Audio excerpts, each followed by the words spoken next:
ഓരോ വസ്ത്രങ്ങൾക്കും ഒരു കഥയുണ്ട്. ആഘോഷത്തോളം വളർന്ന സ്വപ്നങ്ങളുടെ കഥ.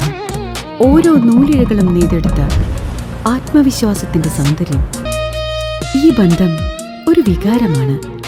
നിങ്ങൾക്കായി മാത്രം നെയ്തെടുത്ത പട്ടിന്റെ കഥ. Beauty silks.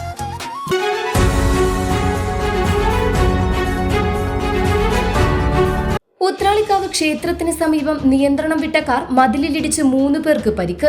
ഞായറാഴ്ച രാവിലെ 6 മണിയോടെ ഷൊർണൂർ കൊടുങ്ങല്ലൂർ പാതയിലെ ലക്ഷ്യം വീട് ഉന്നതിയോട് ചേർന്നുള്ള ഇറക്കത്തിലാണ് അപകടം നടന്നത്. തൃശൂരിൽ നിന്നും പൊള്ളാച്ചിയിലേക്ക് പോകുകയായിരുന്ന കാറാണ് അപകടത്തിൽപ്പെട്ടത്.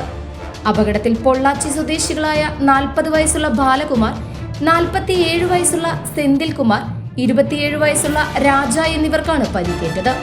നിയന്ത്രണം നഷ്ടപ്പെട്ട കാർ സമീപത്തെ മതിലിലേക്ക് ഇടിച്ചു കയറുകയായിരുന്നു. അപകടം നടന്നയുടനെ വടക്കാഞ്ചേരി ആക്ട്സ് ആംബുലൻസ് പ്രവർത്തകർ സ്ഥലത്തെത്തി പരിക്കേറ്റവരെ തൃശൂർ മെഡിക്കൽ കോളേജ് ആശുപത്രിയിൽ പ്രവേശിപ്പിച്ചു.